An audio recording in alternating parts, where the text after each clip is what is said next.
قال الله تعالى في محكم تنزيله: أعوذ بالله من الشيطان الرجيم من همزه ونفخه ونفسه فليحذر الذين يخالفون عن أمره أن تصيبهم فتنة أو يصيبهم عذاب أليم.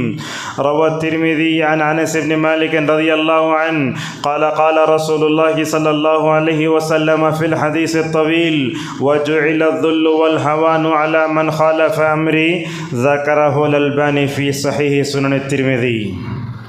معزز حاضرین، بزرگوں، نوجوان دوستوں اور اسلامی ماں اور بہنوں، آج کے خطبہ جمعہ میں ہم ایک اہم موضوع لے کر آپ کے سامنے حاضر ہیں. اگر ہم رسول صلی اللہ علیہ وسلم کی خلاف ورزی کرتے ہیں اور آپ صلی اللہ علیہ وسلم کی اتباع نہیں کرتے تو ایسی صورت میں ہمارے اندر کیا برائیاں پیدا ہوتی ہیں. آج ہم دیکھتے ہیں کہ ہمارا معاشرہ اللہ اور اس کے رسول کی اطاعت میں نہیں لگا ہوا ہے، بلکہ ہم زندگی کے تقریباً ہر موڑ پر اللہ کی نافرمانی کرتے ہیں، رسول اکرم صلی اللہ علیہ وسلم کی نافرمانی کرتے ہیں، اور ہم سمجھ جاتے ہیں کہ دنیا میں ہم ایسی قوم ہیں اللہ تعالی ہمارے اوپر ہمیشہ نصرت اور فتح و جیت کے دروازے ہمیشہ کھولتا رہے. تو لہٰذا میں نے آپ کے سامنے مناسب سمجھا کہ اللہ کے نبی صلی اللہ علیہ وسلم کی خلاف ورزی، آپ کی نافرمانی، یہ کرنا کیسا ہے، کیا حکم ہے، کیوں کرتے ہیں، اس کا انجام کیا ہوتا ہے، اور انشاءاللہ خطبے کے آخر میں پیغام اور خلاصہ ہم آپ کے سامنے پیش کریں گے. سب سے پہلے میں نے آپ کے سامنے سورہ نور کی ایک آیت پڑھی. اللہ تبارک و تعالیٰ نے قرآن کریم میں دو قسم کی صورتیں اتاری، ایک مکی صورت، ایک مدنی صورت. مکی صورت تقریباً 86 ہیں اور مدنی صورت 28 ہیں. اللہ تبارک و تعالیٰ نے مکی صورت میں سب سے پہلے توحید کو پختہ کرنے کا حکم دیا، بعد میں اخلاق پر زور دیا، اور بعد میں یہ بتایا کہ تمہیں معاشرے میں کیسے رہنا چاہیے. مدنی صورتوں میں اللہ نے ایک بتایا ایک انسانی معاشرہ کیسے کامیاب ہوتا ہے، کیسے پھلتا ہے، پھولتا ہے، اور اللہ تبارک و تعالیٰ اسے جو ہے کیسے کامیابی دیتا ہے. وہ سارے اصول و ضوابط بیان کرنے کے بعد اللہ نے کہا فَلْيَحْذَرِ الَّذِينَ يُخَالِفُونَ عَنْ أَمْرِهِ، لوگوں کو ڈرنا چاہیے.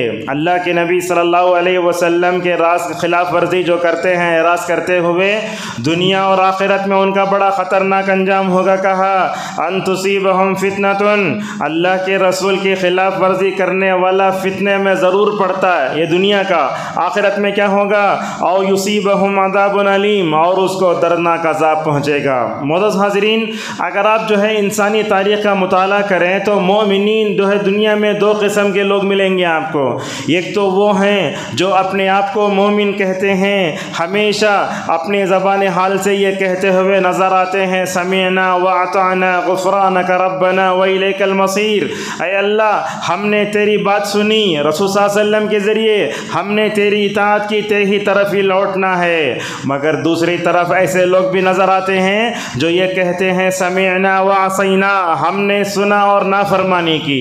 ہم نے سنا، اللہ کی اطاعت کی، رسول کی اطاعت کی، یہ کہنے والے دنیا میں بہت کم ہیں، مگر اللہ کی بات لے کر، رسول اللہ کی بات لے کر ان دونوں کی نافرمانی کرنے والے بہت ہیں. یہ نافرمان کون تھے؟ یہود تھے، نصارہ تھے، کفار و مشرکین تھے، منافقین تھے.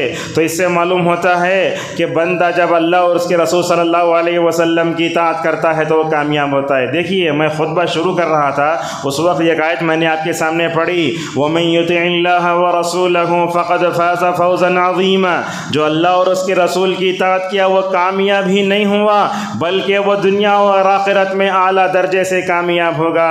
علامہ زہری رحمہ اللہ فرماتے ہیں الاعتصام بالسنة نجاة، اگر تم حدیث کو لازم پکڑو گے، اگر تم سنت کو لازم پکڑو گے، دنیا اور آخرت میں نجات پا جاؤ گے. ایک بات دیکھو، امام مالک رحمہ اللہ کیا کہتے ہیں السنت سفینۃ نوح من رکبها نجا ومن ترکها ہلک غرق. امام مالک رحمہ اللہ کی یہ بات سونے کے پانی سے لکھنے کے قابل. جب آپ گھر جائیں گے تو یہ بات گھر میں لکھ کر لگائیے. کہا اللہ کے نبی صلی اللہ علیہ وسلم کی سنت کی مثال نوح کی کشتی کی طرح ہے. نوح کی کشتی کی طرح ہے. جو کشتی میں سوار ہوا وہ بچ گیا اور جو کشتی میں سوار نہیں ہوا وہ ڈوب کے ہلاک ہو گیا۔ علامہ ابن عبد البر رحمہ اللہ فرماتے ہیں البرکۃ والخیر کلہ فی اتباع ادب رسول اللہ صلی اللہ علیہ وسلم وامتثال امرہ۔ بہت بڑے مشہور عالم دین مالکی مذہب کے وہ کہتے ہیں اگر تم اپنی زندگی میں برکت چاہتے ہو، اگر تم اپنی زندگی میں خیر چاہتے ہو، رسول اللہ کا ادب کرو، سنت رسول صلی اللہ علیہ وسلم کی تعظیم کرو، اللہ کے رسول نے جو کچھ دیا اس پہ عمل کرو اور جس سے رکنے کا حکم دیا اس سے رک جاؤ۔ یہی بات تو اللہ نے سورہ حشر میں یوں بیان فرمائی وما آتاکم الرسول فخذوہ وما نہاکم عنہ فانتہوا۔ اللہ تعالیٰ کے رسول نے تم کو جو دے دو وہ لے لو، جس سے رک جائے وہ رک جاؤ۔ یہاں کیا ہوتا ہے اللہ کی نبی کسی بات کو کرے بولے تو ہمیں اسے زندگی میں ایک مرتبہ کرتے، اگر رک جاؤ بولے تو انسان سوچتا کرے تو کیا ہوتا۔ اب وہ چیز آپ کو بتاتے ہیں۔ حضرت عبداللہ مسعود رضی اللہ عنہ مسجد میں داخل ہو رہا تھا، غور سے سنیے، صحابہ کے اندر جو جذبہ اتباع تھا رسول اللہ کا، قیامت تک امت کے کسی طبقے میں یہ جذبہ پیدا نہیں ہو سکتا۔ اللہ کے نبی صلی اللہ علیہ وسلم مسجد میں ہیں، آپ صلی اللہ علیہ وسلم کے زمانے میں ایک صحابی مسجد میں داخل ہو رہے تھے، آپ نے مسجد میں سے ہی ان کو آواز دی بیٹھ جاؤ۔ بیٹھ جانے کا مطلب کیا تھا؟ اندر آ کر بیٹھ جاؤ۔ اللہ اکبر، یہ صحابہ کے جذبہ اتباع پر قربان جاؤ۔ اگر پوری امت بھی مل کر رسول اللہ کی اتباع کرے تو صحابہ کے اندر جو جذبہ اتباع تھا رسول اللہ کی سنت پر، آپ کے قول فعل تقریر پر مر مٹنے کا جو جذبہ صحابہ کے اندر تھا وہ قیامت تک کسی آدمی کے اندر نہیں آ سکتا۔ وہ صحابی کیا کیے؟ اللہ کی نبی نے کہا بیٹھ جاؤ، مسجد کے دہلیز کے باہر ہی بیٹھ گئے۔ اللہ اکبر۔ اس موقع پر نبی کریم صلی اللہ علیہ وسلم نے ان سے دوبارہ کہا بیٹھنے کا مطلب اندر آ کے بیٹھنا تھا وہ نہیں تھا۔ لہٰذا بہت سی مثالیں میں آپ کے سامنے پیش کر سکتا ہوں۔ یاد رکھیے اس وقت دنیا میں سب سے بڑی نحوست امت مسلمہ کے لیے ہے، اگر وہ ہے تو اللہ اور اس کے رسول کی نافرمانی۔ آپ دیکھو پیدا ہونے سے لے کر مرتے دم تک جو بھی بندہ اللہ اور اس کے رسول کی اطاعت کرتا اس کے لیے یہ دنیا جنت ہے، یہاں تک کہ میں آگے آپ کے بتاؤں گا جو بھی رسول صلی اللہ علیہ وسلم کی خلاف ورزی کرتے ہیں ان کے لیے قبر میں بڑا خطرناک انجام ہے۔ بھلا بتاؤ جو آدمی نبی پر ایمان لائے، نبی کے ایمان کا تقاضوں کو پورا نہ کرے، نبی کی بات مانتا نہیں، نبی کی سنت سے محبت نہیں، نبی کی سنت کو لائٹ لے لیتا بلکہ کبھی اس کا مذاق اڑاتا۔ یاد کرو قبر میں جب انسان کو رکھا جاتا ہے تو تین فرشتے آتے، تین سوال کرتے۔ پہلا سوال اللہ کے بارے میں ہوتا، دوسرا سوال رسول اکرم صلی اللہ علیہ وسلم کے بارے میں ہوتا۔ اگر ہم دنیا میں رسول اللہ کی اطاعت نہ کریں تو کیا جواب دے سکتے ہیں؟ اگر ہم دنیا میں رسول صلی اللہ علیہ وسلم کے خلاف ورزی کیے، اللہ کے نبی کا نام لے کر ہم نہیں بول سکتے کہ میرے رہنما رسول اللہ صلی اللہ علیہ وسلم تھے۔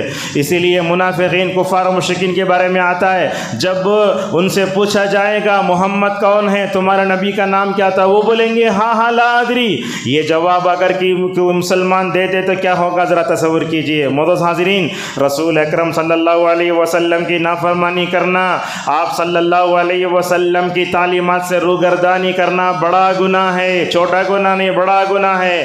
علامہ ذہبی رحمہ اللہ تو یہی تو کہتے ہیں۔ اور جو رسول اللہ کی نافرمانی کرتے اس کے لیے دنیا میں فتنہ اور آخرت میں عذاب ہے۔ اس آیت کی تفسیر میں علامہ قرطبی رحمہ اللہ کہتے ہیں رسول اللہ صلی اللہ علیہ وسلم کی اطاعت کرنا واجب ہے، آپ کی نافرمانی کرنا حرام ہے، حرام ہے آپ کی نافرمانی کرنا، ورنہ اللہ کے نبی کی نافرمانی کرنے کی وجہ سے دنیا میں شر پیدا ہوگا، دنیا میں شرک پیدا ہوگا۔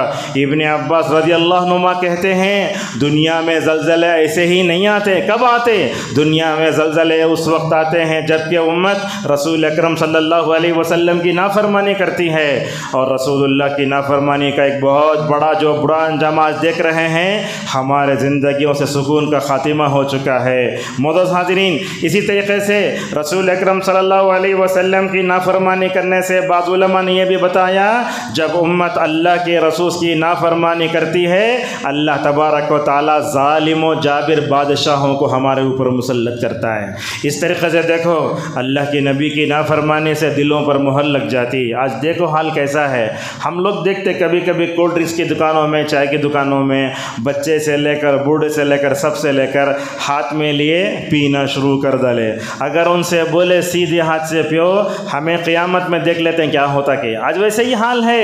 ایک حدیث میں آپ کو آگے سناؤں گا جو اللہ کے نبی صلی اللہ علیہ وسلم کی نافرمانی کرتا، معمولی کھانے پینے کے آداب میں بھی اس کے اوپر بھی نبی کریم صلی اللہ علیہ وسلم نے لعنت فرمائی۔ معزز حاضرین، جو اللہ کے رسول کی نافرمانی کرتا ہے اس کا انجام کیا ہوتا ہے؟ دیکھو اللہ تعالیٰ سورہ نساء میں فرماتا ہے وَمَن يُشَاقِقِ الرَّسُولَ مِن بَعْدِ مَا تَبَيَّنَ لَهُ الْهُدَى وَيَتَّبِعْ غَيْرَ سَبِيلِ الْمُؤْمِنِينَ نُوَلِّهِ مَا تَوَلَّى وَنُصْلِهِ جَهَنَّمَ وَسَاءَتْ مَصِيرًا۔ حق کی اشارہ واضح ہونے کے بعد جو بھی آدمی جان بوجھ کر رسول اللہ کی نافرمانی کرتا ہے، منہج صحابہ کو چھوڑتا ہے، اللہ کہتا ہے نُوَلِّهِ مَا تَوَلَّى، ہم اس کو پھیر دیں گے جہاں وہ جائے گا، آخرت میں کیا ہوگا؟ وَنُصْلِهِ جَهَنَّمَ، ہم اس کو جہنم رسید کریں گے، اور کیا ہی برا ٹھکانہ ہے۔ تو اس سے کیا معلوم ہوتا؟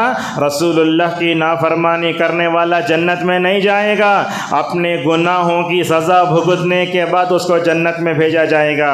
اسی طریقے سے معزز حاضرین، اللہ اور اس کے رسول کی نافرمانی کے بارے میں اللہ سورہ نساء میں یوں فرماتا ہے وَمَن يَعْصِ اللَّهَ وَرَسُولَهُ وَيَتَعَدَّ حُدُودَهُ يُدْخِلْهُ نَارًا خَالِدًا فِيهَا وَلَهُ عَذَابٌ مُهِينٌ۔ ایک بات میں آپ کو بتاتا ہوں، کچھ لوگوں کو ہم دیکھتے ہیں پہلی صف میں نماز پڑھتے ہیں، ماشاءاللہ چاشت کی نماز پڑھتے ہیں، الحمدللہ حج کو جاتے، سب کرتے، مگر جائیداد کی تقسیم کا معاملہ آیا تو اپنی بہنوں کا حق ہڑپ لیتے ہیں۔ یاد رکھو، پہلے صف کی نماز اس وقت کام آئے گی جب آپ اپنے معاملات میں صاف رہو۔ میں نے جو آیت پڑھی سورہ نساء کی ہے، اللہ تبارک و تعالیٰ یوصیکم اللہ فی اولادکم سے شروع کرتا ہے، بتاتا ہے کون؟ تمہارے ماں باپ کے دنیا سے چلے جانے کے بعد بھائی بہن کا حصہ کتنا ہے، نواسے کا، پودری کا حصہ کتنا ہے، پوری تقسیم کرنا۔ اللہ فرماتا ہے یہ جائیداد کی تقسیم کرنے میں اللہ اور اس کے رسول کی نافرمانی کرنے والا بھی جہنم میں جائے گا۔ اللہ اکبر۔ اور اسی طریقے سے اللہ تبارک و تعالیٰ یہ بھی فرماتا ہے وَمَن يَعْصِ اللَّهَ وَرَسُولَهُ فَقَدْ ضَلَّ ضَلَالًا مُبِينًا، جو اللہ کی نافرمانی کرتا ہے، رسول اللہ کی نافرمانی کرتا ہے، وہ بڑا گمراہ انسان ہے۔ ایک جگہ فرمایا وَمَن يَعْصِ اللَّهَ وَرَسُولَهُ فَأَنَّ لَهُ نَارَ جَهَنَّمَ خَالِدِينَ فِيهَا أَبَدًا، اللہ کی نافرمانی کرنے والا، رسول اللہ کی نافرمانی کا جہنم میں ہمیشہ رہے گا۔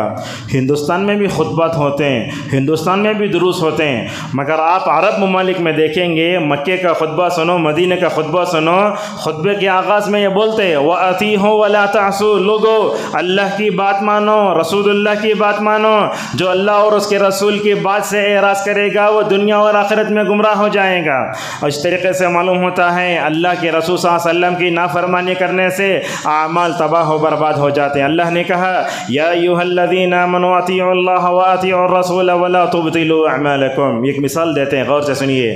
حضرت سعید ابن مسیب رحمہ اللہ مسجد نبوی صلی اللہ علیہ وسلم میں بیٹھے ہیں۔ ایک آدمی نماز فجر سے پہلے داخل ہوتا ہے، داخل ہونے کے بعد وہ 2 رکعت نماز پڑھتا ہے۔ 2 رکعت نماز پڑھنا ہی ہے، وہ کیا؟ وہ فجر کی 2 رکعت سنت نماز، جس کے بارے میں اللہ کی نبی نے فرمایا دنیا اور دنیا میں رہنے والی ساری نعمتوں سے بہتر ہے، دنیا کا سب سے مالدار انسان وہ ہے جو نماز فجر کی سنت کو پا لیتا ہے۔ وہ آدمی داخل ہوا، 2 رکعت نماز پڑھنے کے بعد پھر 2 رکعت اور نماز پڑھنے لگا۔ سعید ابن مسیب رحمہ اللہ دور سے بیٹھ کر اس آدمی کو برابر واچ کرتے رہے، کیا کر رہا ہے یہ آدمی؟ تو اس آدمی کو نماز ختم ہونے کے بعد بلایا، کہا تم نے 2 رکعت نماز پڑھی، مجھے اس سے کوئی اعتراض نہیں، مگر 2 رکعت سنت نماز پڑھنے کے بعد تم نے 2 رکعت کیوں پڑھی؟ پوچھنے لگے کس مسجد میں؟ اس مسجد میں جس میں اللہ کے نبی صلی اللہ علیہ وسلم نے سنت کا پیغام ساری دنیا کے اندر پھیلایا تھا۔ اس آدمی نے کہا ذرا مجھے اچھا لگا اس لیے پڑھا۔ اللہ اکبر، یہ جملہ سننا تھا۔ سعید ابن مسیب رحمہ اللہ کیا بولتے ہیں؟ اللہ یعذبک علی خلاف السنہ، سنت کی خلاف ورزی میں اللہ تبارک و تعالیٰ تم کو کیا کرے گا؟ تم کو عذاب دے گا۔ آج بھی ہم دیکھتے ہیں ہماری مساجد میں نماز فجر کی جماعت چلتے رہتی ہے، لوگ آتے ہیں سنت پڑھنے کھڑے ہو جاتے ہیں، حالانکہ اللہ کی نبی نے کیا کہا؟ اذا اقیمت الصلاۃ فلا صلاۃ الا المکتوبہ، اگر فرض نماز کھڑی ہونے کے بعد کوئی نماز نہیں ہے، آدمی کوئی نماز نہیں پڑھ سکتا۔ اگر آپ نماز میں ہیں، کچھ لوگوں کو ہم دیکھتے سلام پھیر کے آتے نہیں، جس حالت میں اس حالت میں نماز توڑ کے فرض نماز میں مل جانا چاہیے۔ معزز حاضرین، یہ بات یاد رکھو، اگر دنیا میں ہم ہدایت یافتہ بننا چاہتے ہیں اللہ کے رسول کی بات ماننا ہوگا۔ رسول اللہ کی بات مانے بغیر دنیا میں کوئی ہدایت کی نجات ہدایت پا نہیں سکتا۔ اللہ تعالیٰ نے سورہ نور میں میں کہا وَإِن تُطِيعُوهُ تَهْتَدُوا، اور یہ بات بھی یاد رکھو، اگر ہم یہ چاہتے ہیں ہمارا عمل ہمارے سر کے اوپر سے اٹھے اللہ کے پاس جائے، اگر ہم یہ چاہتے ہیں کہ ہمارا عمل اللہ کے پاس مقبول ہو، ایسی صورت میں ہمیں اللہ کے نبی صلی اللہ علیہ وسلم کی اتباع کرنا ہوگا۔ دیکھو علامہ البانی رحمہ اللہ کہتے ہیں اللہ جہاں بولے وہیں رک جاؤ، نبی جہاں بولے وہیں رک جاؤ۔ اگر نبی بولتے پھر آپ پوچھتے کیوں، یہی جو ہے نفاق اور کفر کی علامت ہوتی ہے۔ لہذا عمل جو ہوتا ہے وہ رسول صلی اللہ علیہ وسلم کے مطابق ہوتا ہے۔ ایک بات آپ کو بتاتے ہیں، دیکھو فجر میں 2 رکعت میں قرأت زور سے ہوتی، ظہر اور عصر میں قرأت آہستہ ہوتی، مغرب میں 2 رکعت میں زور سے 1 رکعت میں آہستہ ہوتی، عشاء میں 2 رکعت میں زور سے پڑھتے 2 رکعت میں آہستہ ہوتی۔ کیوں نہیں معلوم، رسول اللہ صلی اللہ علیہ وسلم پڑھے۔ اگر آپ ظہر میں زور سے اگر نماز پڑھے تو سمجھاؤ آپ کی نماز باطل ہے۔ اللہ اور اس کے رسول صلی اللہ علیہ وسلم نے جو کہا بس وہی انسان کے لیے نجات کا ذریعہ ہے۔ ایک مثال دیتے ہیں آپ کو، نبی کریم صلی اللہ علیہ وسلم کے زمانے میں جو جنگیں ہوئیں تقریباً 27 جنگیں آپ نے لڑی۔ سب سے پہلی جنگ غزوہ بدر، جس میں اللہ تعالیٰ نے کامیابی دی، جس بارے میں سورہ انفال کی پوری آیتیں اتری تقریباً۔ دوسری جنگ 3 شوال ہجری میں وہ غزوہ احد، وہ اس میں ہوا کیا تھا اللہ کے نبی صلی اللہ علیہ وسلم لمبا آپ کو بتا سکتے ہیں۔ غزوہ احد اصل میں یہ احد کے دامن میں لڑی جانے والی جنگ ہے، مدینے کے باہر ہے علاقہ یہ۔ تو اللہ کے نبی صلی اللہ علیہ وسلم جو ہے بہترین کمانڈر، اللہ تعالیٰ نے آپ کو جو عقل دی اس سے پہلے اور آخر تک دنیا میں کسی عقل اتنی عمدہ نہیں مل سکتی۔ چنانچہ حضرت عبداللہ ابن جبیر رضی اللہ عنہ کو آپ نے کیا کیا، ایک اونچی پہاڑ پر کھڑا کر دیا، جنگ شروع کرنے سے پہلے اوپر کھڑا کر دیا۔ اب جیسے دیکھتے کیمرہ مین اوپر رہتا نا، ویسے اللہ کے نبی نے 50 صحابہ کو عبداللہ ابن جبیر رضی اللہ عنہ نگرانی میں اوپر پہاڑ کی چوٹی پر کھڑا دیا، کہا وہاں سے نہیں اترنا، کچھ بھی ہو جائے، مال جمع ہو جائے اور ہمارے سروں کو پرندے بھی اچک لیں تب وہ جگہ سے نہیں اترنا۔ ماشاءاللہ اللہ کے نبی صلی اللہ علیہ وسلم موجود ہیں، صحابہ اکرام موجود ہیں، یہ کون ہیں؟ ایمان کا اعلیٰ درجہ پانے والے، کمال ایمان رکھنے والے۔ شروع جنگ ہوئی، ماشاءاللہ مسلمانوں نے جم کر کفار پر حملہ کیا، تو کیا ہے کفار کا جو ہے وہ جو لشکر تھا تتر بتر ہوا، وہ مکے کی طرف بھاگنے لگے۔ اب اللہ کی نبی نے 50 صحابہ کو اوپر کھڑا کیا تھا، بولے نیچے نہیں آنا، لیکن ہوا کیا، صحابہ بھی انسان تھے، مال کی محبت تھی، وہ جیسے ہی کفار جو ہے مکے کی طرف بھاگنے لگے مال جمع کرنے کے لیے وہ نیچے اتر آئے۔ اللہ اکبر، رسول اللہ کے ہوتے ہوئے صحابہ کرام نے انجانے میں، میرے الفاظ پہ غور کرو، صحابہ کبھی رسول اللہ کی نافرمانی کرتے نہ تھے، جذبہ اتباع اتنا تھا، دنیا میں وہ جذبہ اتباع کسی کے اندر پیدا نہیں ہو سکتا۔ صحابہ کرام مال کی محبت میں انسان ہونے کے ناطے انجانے میں اوپر سے نیچے اتر آئے۔ کیا ہوا، خالد ابن ولید رضی اللہ عنہ اس وقت تک ایمان نہیں لائے تھے، مال جمع کرنے میں مصروف ہیں، پہاڑ کی چوٹی کی پیچھے سے آ کر نعوذ باللہ نبی کریم صلی اللہ علیہ وسلم کے صحابہ پر حملہ کر دیا۔ دیکھو اللہ کے نبی موجود، صحابہ موجود، اور اللہ اکبر، یہ تو اللہ کی اولیاء تھے صحابہ اکرام، اور نبی تو ولیوں کے سردار تھے۔ ہوا کیا، اللہ اکبر، نبی کی معمولی سی نافرمانی کرنے کا نتیجہ کیا ہوا، دیکھو 70 صحابہ کو اپنے زندگی سے ہاتھ دھونا پڑا۔ ایک دوسرا کیا ہوا، نبی کریم صلی اللہ علیہ وسلم کے 4 سامنے کے دان شہید ہو گئے، اور تیسرا اللہ کے نبی صلی اللہ علیہ وسلم جو جنگی لباس پہنے تھے، ٹوپی ہیلمٹ سمجھو، وہ اللہ کے نبی صلی اللہ علیہ وسلم کے سر میں چپ گئی۔ ام عمارہ رضی اللہ تعالیٰ نے آ کر اس کو نکالا، 70 صحابہ شہید ہوئے، نبی نیچے گرے، تلوار جو ہے وہ تیروں کی بارش ہونے لگی نبی کریم صلی اللہ علیہ وسلم پر۔ تو صحابہ کرام جب غزوہ احد میں جو ہے ناکام ہو گئے، جیتی ہوئی جنگ ہاری، اس وقت حضرات صحابہ کرام پوچھنے لگے قلتم منا ھذا یا رسول اللہ، اس جنگ کے آغاز میں تو ہم کامیاب ہو گئے تھے، یہ کیا ہوا، جیتی ہوئی جنگ ہم نے ہاری کیوں؟ اللہ تبارک و تعالیٰ اس کا جواب دیتے ہوئے فرماتا ہے قل هو من عند انفسکم، اے صحابہ اکرام تم نے جانتے بوجھتے نہیں انجانے میں رسول اکرم صلی اللہ علیہ وسلم کی ہلکی سی نافرمانی کی، اس کا نتیجہ ہوا۔ علامہ ابن کثیر رحمہ اللہ کہتے ہیں صحابہ کرام نے جانتے بوجھتے نہیں انجانے میں اللہ کے نبی صلی اللہ علیہ وسلم کی نافرمانی کی، جہاں کھڑے ہو نہ بولے وہاں نہیں کھڑے، نیچے اتر آئے۔ اس وجہ سے مسلمانوں کو جو ہے جیتی ہوئی جنگ ہارنی پڑی۔ اس جنگ سے 3-4 باتیں آپ کو معلوم ہوتی ہیں۔ کیا معلوم ہوتی ہے؟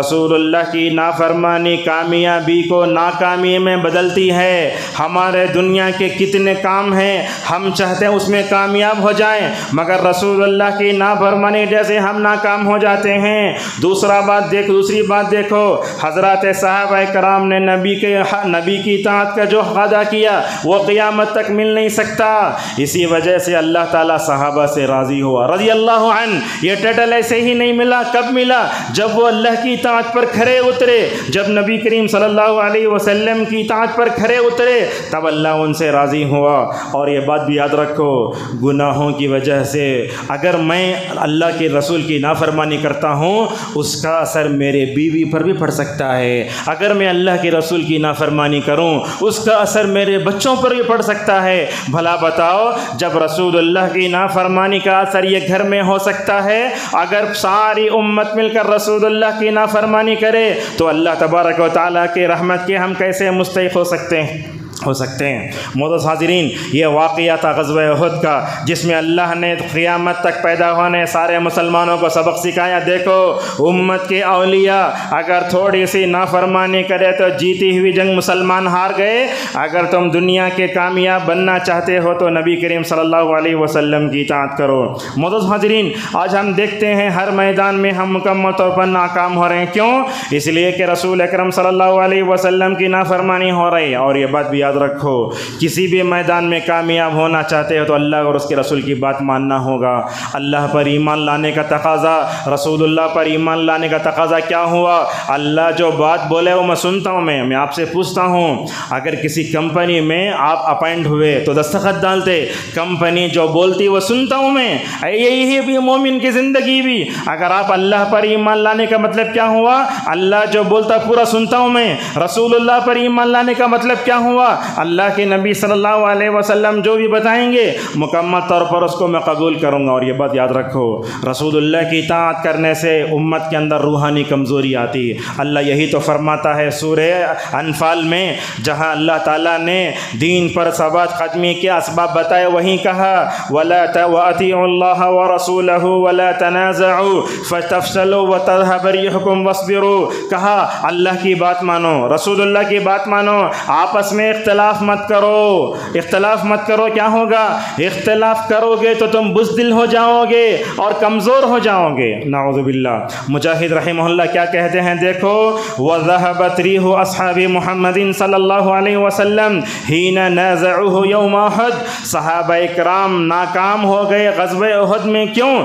اس لیے کہ انہوں نے رسول اکرم صلی اللہ علیہ وسلم کی جو ہے ہلکی سی نافرمانی فرمائی۔ معزز حاضرین، آپ دیکھو حضرات صحابہ کرام اپنے زمانے میں کیسے کامیاب ہوئے، اللہ ان سے راضی ہوا۔ دنیا میں 30 سال تک ماشاءاللہ ابو بکر کو، عمر کو، عثمان کو، علی کو حکومت کرنے کا موقع ملا۔ یہ لوگ کیوں کامیاب ہوئے؟ کامیاب ہونے کی وجہ یہ ہے ماشاءاللہ ان 30 سالوں میں امت نے اللہ کی بات مانی، ان 30 سالوں میں رسول اکرم صلی اللہ علیہ وسلم کی سنت کو اور آپ کی حدیث کو مکمل طور پر دنیا میں نافذ کیا گیا۔ ایک مثال دیتا ہوں، اللہ کے نبی صلی اللہ علیہ وسلم نے وفات سے پہلے یہ کہا تھا میرے انتقال کے بعد ایک لشکر اسامہ بن زید کی قیادت میں ایک کمانڈری میں جائے گا۔ حالانکہ اس فوج میں ابو بکر بھی ہیں، عمر بھی ہیں، عثمان بھی ہیں، سب ہیں۔ صحابہ نے کہا اللہ کے نبی صلی اللہ علیہ وسلم کے انتقال کے بعد یہ لشکر جائے گا اسامہ بن زید کی نگرانی میں، حالانکہ اس لشکر میں ابو بکر بھی ہیں۔ ابو بکر رضی اللہ عنہ اس وقت کہنے لگے دیکھو اے لوگو، اللہ کے نبی صلی اللہ علیہ وسلم نے جس کو کمانڈر بنایا اسی کو برقرار رکھا جائے گا، میں کمانڈر ہی نہیں بدلوں گا۔ اور ویسے ہی ہوا، وہ اسامہ بن زید رضی اللہ عنہ کا لشکر نکلا اور ماشاءاللہ کامیاب ہو کر الحمدللہ واپس ہوا۔ معزز حاضرین، ہمارے پاس نکاح ہوتا ہے، غور سے سنیے، نکاح ہوتا ہے، اس نکاح میں ایک حدیث سنتے، کیا سنتے؟ النکاح من سنتی فمن رغب عن سنتی فلیس منی۔ اس کا معنی بتاتا ہوں آپ کو۔ دیکھو اللہ کے نبی صلی اللہ علیہ وسلم کے ازواج مطہرات کے پاس کچھ لوگ آئے 3 صحابہ آئے. ایک صحابی بولے میں شادی کرتا نہیں, اور ایک بولے میں ہمیشہ روزہ رکھتا ہوں, اور ایک بولے میں ہمیشہ نماز پڑھتا ہوں, سوتا نہیں میں. اللہ کے نبی صلی اللہ علیہ وسلم کو بڑی پریشانی ہوئی, میرے ہوتے ہوئے دین کا غلط تصور صحابہ کے ذہن میں بیٹھ رہا ہے. صحیح دین اللہ کے نبی بتانے کے لیے آئے تھے, یہ غلط دین کا تصور جو صحابہ اکرام کے ذہنوں میں پیدا ہونے جا رہا تھا, آپ صلی اللہ علیہ وسلم نے ان 3 صحابہ کو بلایا, کہا دیکھو میں سوتا بھی ہوں, نمازیں پڑھتا ہوں, اور میں روزہ بھی رکھتا ہوں, روزہ چھوڑتا بھی ہوں, شادی کرتا بھی ہوں اور فلاں بھی کرتا ہوں. اس موقع پر نبی کریم صلی اللہ علیہ وسلم نے جملہ ارشاد فرمایا, جو میرے لائے ہوئے دین سے اعراض کرے گا وہ ہم مسلمانوں میں سے نہیں ہے. ہمارے پاس ہوتا کیا ہے, ہم نے صرف سنت کا مطلب نکاح کو سمجھ لیا ہے. بعض لوگ کہتے ہیں سنت کا مطلب عمامہ باندھنا, بعض لوگ سمجھتے ہیں سنت کا مطلب میٹھا کھانا, بعض لوگ بولتے ہیں سنت کا مطلب کدو کا میٹھا کھانا. وہ نہیں ہے. سنت کسے بولتے؟ سنت اسے بولتے زندگی کا وہ طریقہ جس کو اپنانے سے بندہ جو ہے نعمت بری جنت کا مستحق ہوتا ہے. ان تمام راستوں پر چلنے کو سنت کہتے ہیں. لہذا سنت کا جو وسیع مفہوم ہے مکمل طور پر ہم سمجھنے کی کوشش کریں. ہمارے پاس ہوتا کیا ہے, خطبہ نکاح میں آیت پڑھے, مولوی صاحب ماشاءاللہ اچھی نصیحت بھی کر ڈالے, اس کے بعد جا کے نکاح کا کھانا ولیمے میں کیا ہوتا ہے اسراف, اور اس کے بعد کیمرہ مین آتا, اس کے بعد ناچ گانا ہوتا. مسجد تک ہم بولے نکاح سنت ہے, جو سنت سے اعراض کرے گا وہ ہم مسلمانوں میں سے نہیں ہے. ہم نے تو کیا کیا, دین کو مسجد کے گیٹ تک رکھ دیا, اور ہم سمجھتے ہیں باہر جا کر اپنے آپ کو آزاد سمجھتے ہیں. اللہ اکبر. ہمارے نکاحوں میں کیا رسول اللہ کی خلاف ورزی نہیں ہوتی؟ کیا ولیمے میں رسول اکرم صلی اللہ علیہ وسلم کی خلاف ورزی نہیں ہوتی؟ بہت ہوتی ہے. اور یہ بات یاد رکھو, اللہ کے نبی صلی اللہ علیہ وسلم کے جو نافرمانی کرتے ہیں اس کی کیا کیا جو ہے ہمیں مجالات ہوتے ہیں, آپ کو بتاتے ہیں. دیکھو علماء کہتے ہیں جو قوم جو جب نبی کریم صلی اللہ علیہ وسلم کی لوگ نافرمانی کرنا شروع کرتے ہیں, اللہ تعالیٰ دشمنوں کو مسلط کرتا ہے. ہم دیکھ رہے ہیں ظالم و جابر بادشاہوں کو مسلط کرتا ہے, اور ہر جگہ ناکامی ہے. اور یہ بات یاد رکھو, اللہ کے رسول صلی اللہ علیہ وسلم کی نافرمانی کرنے والا کبھی کامیاب نہیں ہوگا. ہو سکتا ہے آپ اچھے کپڑے پہن کر کسی بڑے اسٹیج میں چلے جاؤ, آپ کے ویڈیو ریکارڈنگ ہو گئی, دنیا میں تھوڑی دیر کی عزت مل گئی, وگر و ذلت تو آپ کے چہرے میں ہے, وہ کبھی ختم ہونے والی نہیں ہے. یہی بات تو نبی کریم صلی اللہ علیہ وسلم نے بیان فرمائی, وَجُعِلَ الذُّلُّ وَالْهَوَانُ عَلَى مَنْ خَالَفَ أَمْرِي. یاد رکھو, جو میرے لائے ہوئے شریعت کی خلاف ورزی کرے گا دنیا میں رسوا ہوگا, دنیا میں رسوا ہوگا. اور دنیا میں رسوا ہو کر اور ایک بڑا نقصان یہ ہوگا, آج امت مسلمہ 65 ممالک ہیں ہمارے, مگر ہماری آواز میں دم نہیں ہے, ہمارے اندر وہ طاقت نہیں ہے. کیوں؟ اس لیے کہ اللہ اور اس کے رسول صلی اللہ علیہ وسلم کی خلاف ورزی کرنے کی وجہ سے امت مسلمہ دشمنوں کی نظر میں تھرماکول کی طرح بن گئی ہے. اور یہ بات بھی آپ یاد رکھیں, اگر ہم رسول اکرم صلی اللہ علیہ وسلم کی نافرمانی کرتے ہیں تو یہ اللہ کے نبی پر ایمان لانے کا جھوٹا دعویٰ ہے. دیکھو اللہ کے رسول صلی اللہ علیہ وسلم کی خلاف ورزی کے کئی کیٹیگری علماء نے بتائے. یہود, کفار و مشرکین, یہ کیا کرتے ہیں, اللہ کے نبی صلی اللہ علیہ وسلم کی نافرمانی کرے. دیکھو ابو جہل کو, دیکھو ابو لہب کو, ان لوگوں نے رسول اکرم صلی اللہ علیہ وسلم کی نافرمانی کی, ہمیشہ کے لیے دنیا سے چلے گئے اور جہنم میں چلے گئے. اور اسی طریقے سے ایک مومن اللہ کے نبی پر ایمان لانے کے بعد وہ رسول اللہ کی نافرمانی نہیں کر سکتا. آپ اللہ پر ایمان لائے, بولے کیا مطلب ہوا اس کا؟ مطلب یہ ہوا اللہ کے نبی نے زندگی گزارنے کا جو طریقہ, آپ نے زندگی کا جو ماڈل دیا, چاہے وہ چھوٹا ہو یا بڑا, چاہے اس کا تعلق نکاح سے ہو, چاہے اس کا تعلق میت سے ہو, چاہے اس کا تعلق دفن کرنے کے مسائل سے کیوں نہ ہو, مگر نبی کریم صلی اللہ علیہ وسلم کی فرمان برداری کرنا اس کے لیے بہت ضروری. اور یہ بات یاد رکھیں آپ, اگر کوئی آدمی جانتے بوجھتے اللہ اور اس کے رسول صلی اللہ علیہ وسلم کی نافرمانی کرتا ہے, اسے بات کے اس میں مکمل توبہ کر لینا چاہیے. میں آپ کو بتاتا ہوں, تقریباً 1 ہفتہ پہلے ایک عورت مجھے فون کرتی ہے. دیکھو لوگوں کے اندر کتنی جہالت ہے. فون کر کے بولتی ہے میرا بڑا بیٹا 15 سال کا ہے اور میرا دوسرا بیٹا 13 سال کا ہے, لیکن ایک بات بولنے جا رہے ہو شیخ, آپ کو بولنے شرم آ رہی ہے. ہوا کیا ہے, میرے والدین نے میرا نکاح نکاح میرے سگے ماموں سے کرا دیا ہے۔ اللہ اکبر، میرا نکاح میرے والدین نے سگے ماموں سے کرا دیا ہے۔ میں نے تفصیل پوچھی، کیا آپ کے جہاں رہتے ہیں وہاں کوئی علماء نہیں ہیں؟ بولے ہمارے امی ابا کیا کرے، مجھے اپنے گاؤں سے لے کر یہ گاؤں میں جا کر کے مولوی صاحب کو زبردستی کرا کے بھانجی کی شادی ماموں سے کرائے۔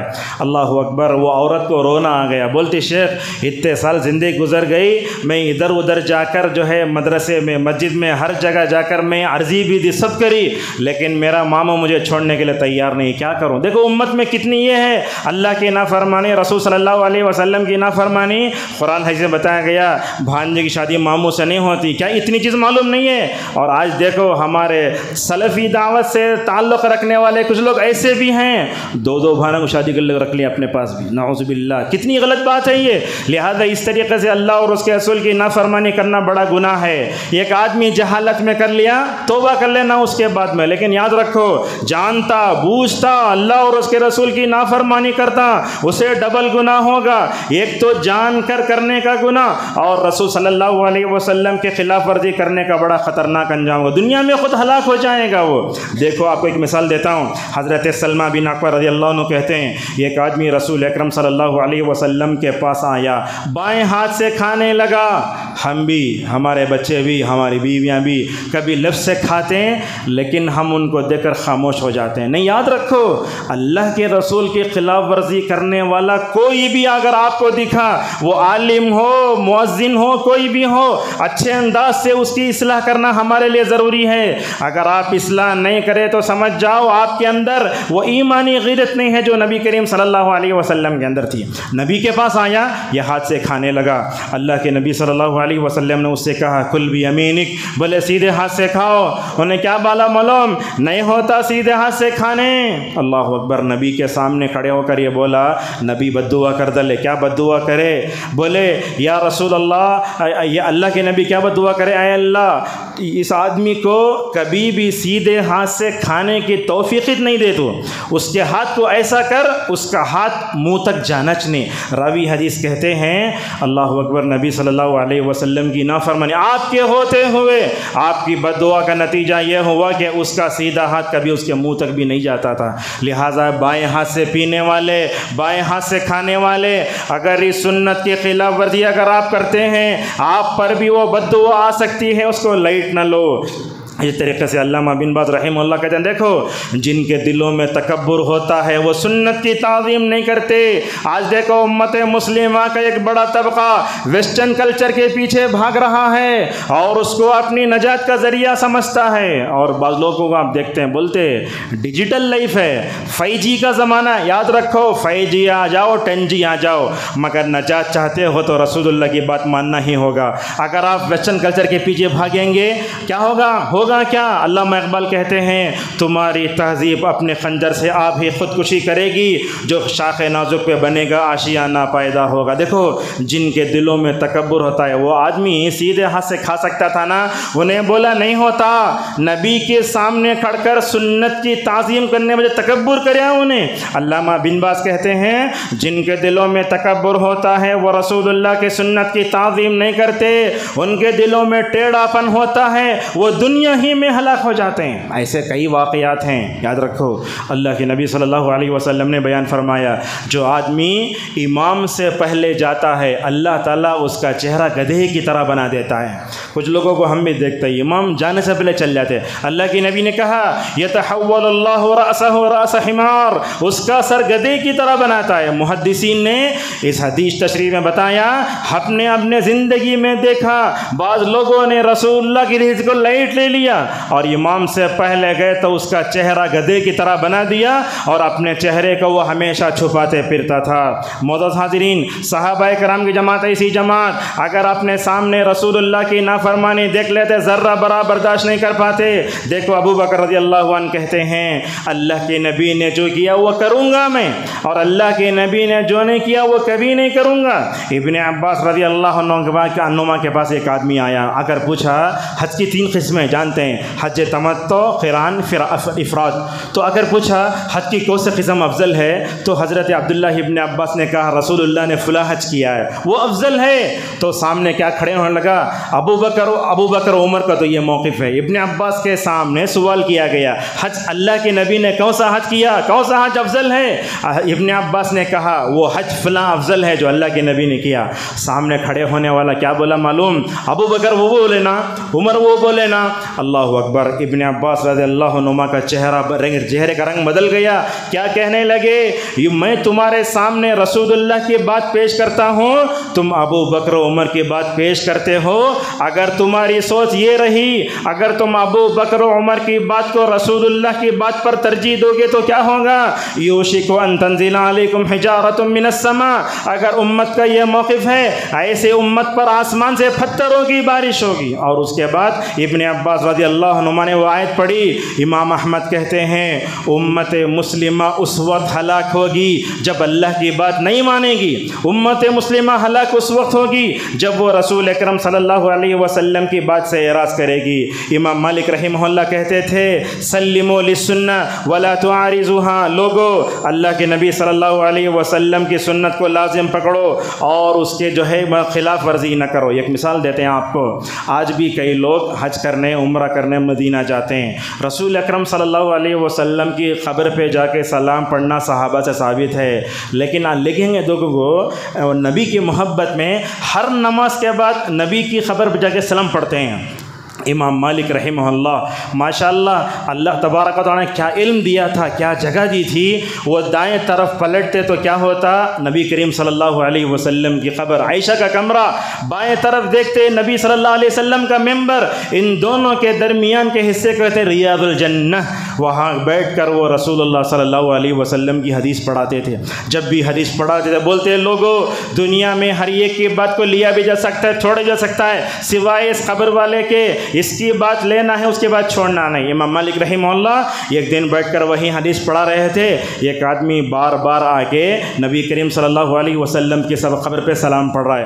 امام مالک رحمہ اللہ نے اس آدمی کو روکا، بولے دیکھو اللہ کے نبی کی حدیث میں نے سنی ہے، میری قبر پر بار بار مت آؤ۔ اور یہ بات بھی یاد رکھو حج عمرہ کرنے والے جب مدینہ جاتے ہیں ان کی نیت کیا ہونا چاہیے؟ نیت یہ ہونا چاہیے کہ میں رسول اللہ کے مسجد میں نماز پڑھنے جا رہا ہوں۔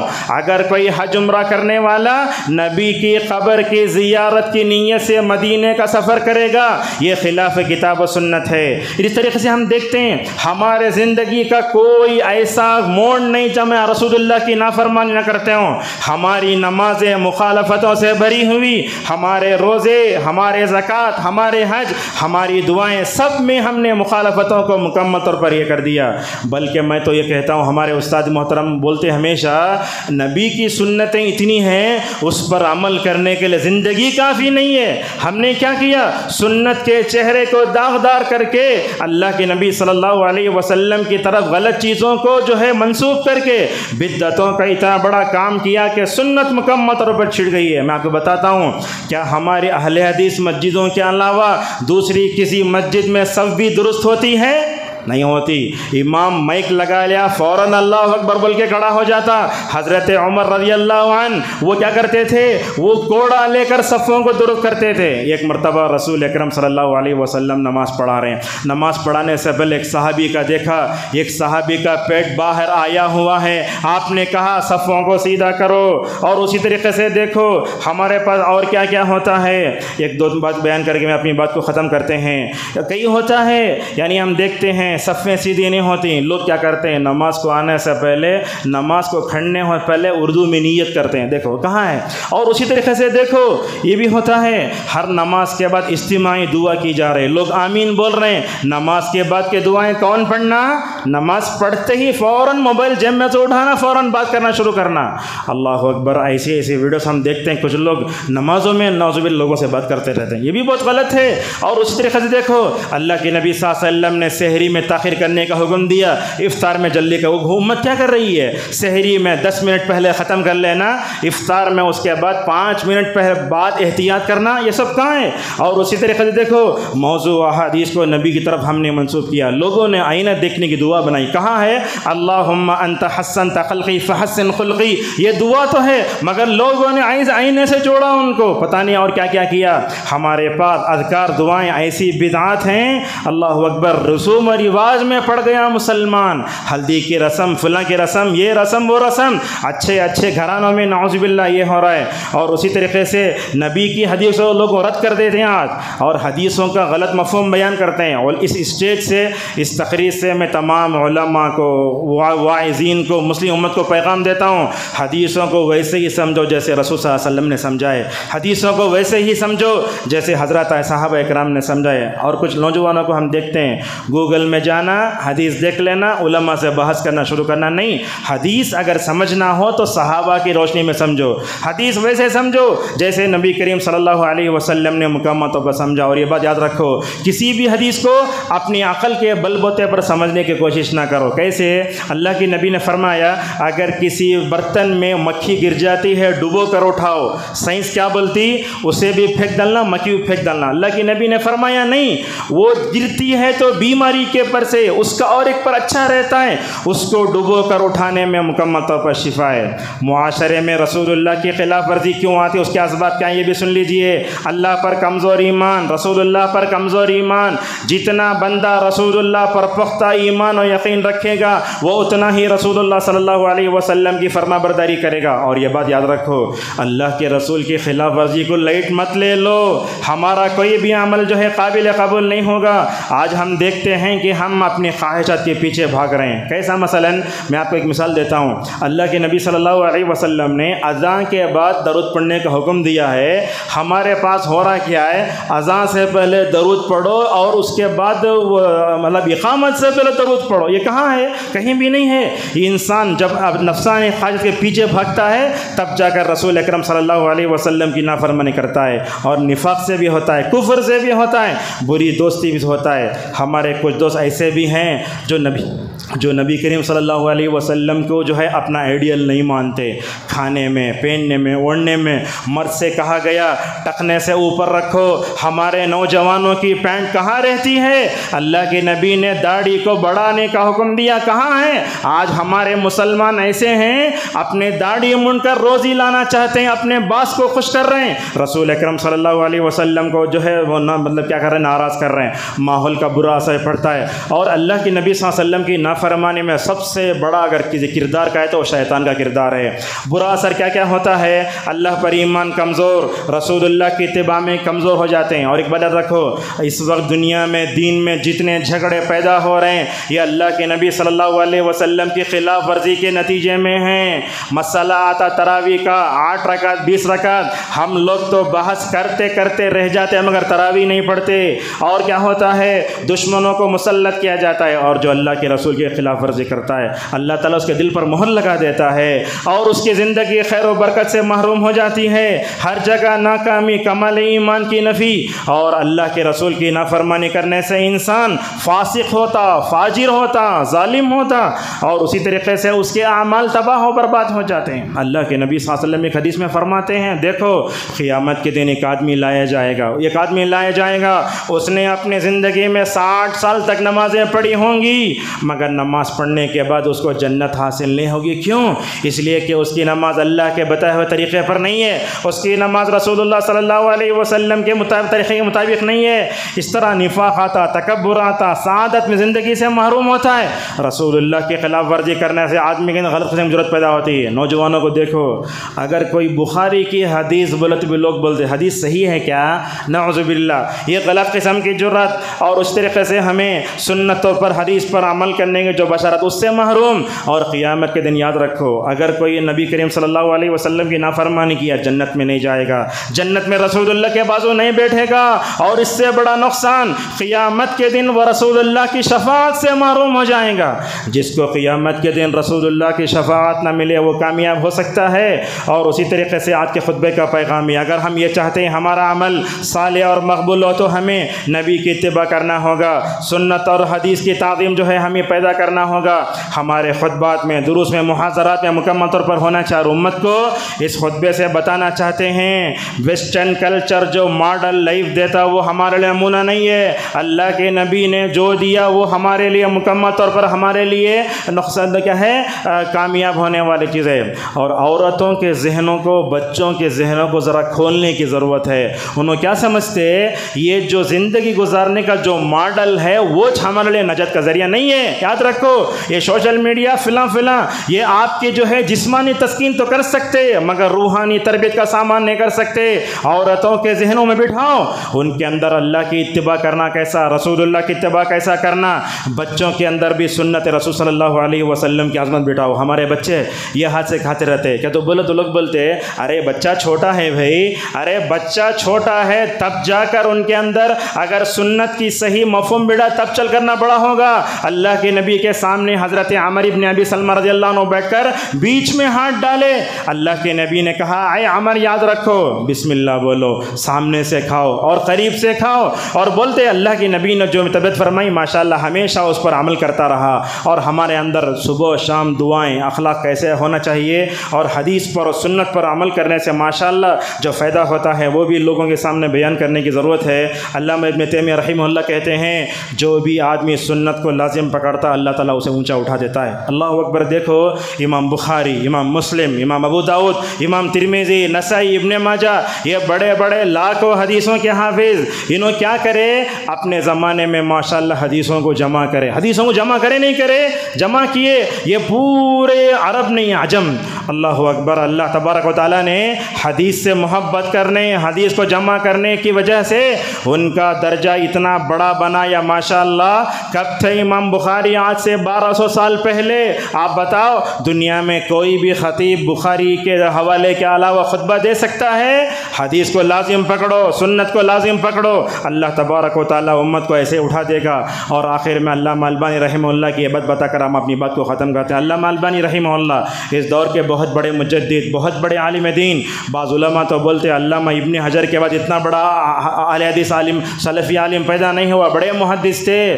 ان کا سب سے بڑا کارنامہ یہ ہے کہ انہوں نے حدیث ضعیف کیا صحیح کیا بتایا، اور اس کے بعد انہوں نے ماشاءاللہ امت میں اتباع کی روح ہوگی۔ خلاصہ یہ ہے اگر ہم ہر میدان میں کامیاب ہونا چاہتے ہیں اللہ کی بات ماننا، رسول اکرم صلی اللہ علیہ وسلم کی بات ماننا، اگر دونوں کی بات مانتے ہیں ہماری دنیاوی زندگی بھی صحیح، ہماری قبر بھی صحیح، آخرت بھی صحیح، جنت ہمارا نشان منزل ہے۔ جو آدمی اللہ کی نافرمانی کرتا، رسول اکرم صلی اللہ علیہ وسلم کی نافرمانی کرتا، دنیا میں بھی پریشانی، اور من نبی کا کہہ کر جب صبر میں سوال کیا جائے گا رسول اللہ کی خلاف ورزی کرنے والا جواب دے نہیں پائے گا۔ ہمارے لیے ضروری ہے ہم اللہ کے اللہ کے نبی صلی اللہ علیہ وسلم کی لائے شریعت کو مضبوطی تھامیں، اس پر فخر کریں، اس کے بارے میں امت میں بیداری پیدا کریں، اور ہمارا ہر اٹھتا قدم بھی اللہ کے نبی صلی اللہ علیہ وسلم کے مبارک طریقے پر مکمل طور پر ہونا چاہیے۔ اللہ تبارک و تعالیٰ سے ہماری دعا ہے اللہ تعالیٰ ہم سب کو زندگی کے ہر موڑ پر اللہ اور اس کے رسول صلی اللہ علیہ وسلم کی اطاعت کرنے توفیق عطا فرمائے۔